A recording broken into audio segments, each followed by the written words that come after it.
现在就让我们一起加入客家风情，大家来讲客家吧。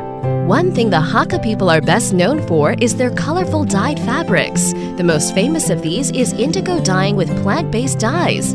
But a quick trip to Taidong or Hualien, and it's easy to see this traditional craft is certainly not limited in color options. What's more, the process is simple and fun, and people from all over the world visit Hualien's Fengling village to try their hand at making their own elegant scarves, handkerchiefs, and much more. Yo, it's time for Hakka Around Taiwan on ICRT. Hello， 大家好，我是阿比和 Leo。Hello， 你好，大家好，我是Josephine and Leo。你看，我身上穿的是什么？哎呦，很熟悉吧？那我知道啊，蓝染的蓝衫呐，我跟你讲，撒屁油。我才前一阵子去花东地区啊，然后那边卖很多这种蓝染的东西，而且还手巾啊，什么都卖了。我跟你讲，我算半个客家人，也跟他们用客语这样子杀价啊。哇，那我问你，客家传统的蓝染跟花布有什么不一样？花布就布啊，蓝染就是染料。哎呀，不对，花布它上面的图案呢都是用印上去的，而且呢，蓝染呢只是植物染的其中一部分。没错。那现在大家都注重环保嘛，对，所以我们的蓝染就被大家再重新重视了。所以我们现在在这个花东地区早就已经开发出来有很多种颜色嘞。有吗？你有看过？当然有啊。我不知道呢。那我都买蓝色这种传统的。没关系。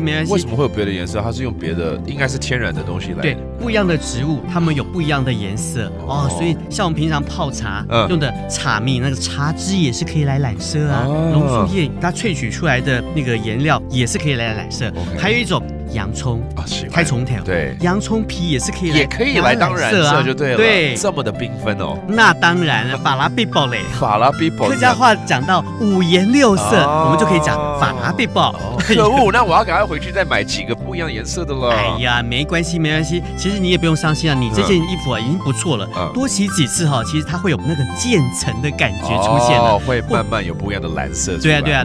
不然就是改天一起回到花东去学植物染。真的，如果还可以来个自己做 DIY 的话，那更有趣，然后又环保，对不对？对啊，还可以做出自己要的造型了。我觉得这个文化产业值得发扬光大哈。对。好，那我们现在来教大家几个单字包括这个会用蓝染做的蓝衫啦，blue dye shirt， 蓝衫 ，and then 让我买了这个手帕 handkerchief 怎么说？素帕。And finally, a scarf， 一个蓝染的这个围巾也蛮有特色的。围巾怎么说？降鼻耶。And there you have it. That's today's Hakka Around Taiwan on ICRT。什么太嘎？俺只say 张来了。客家风情由客家委员会监制。We Love Hakka has been brought to you by the Hakka Affairs Council.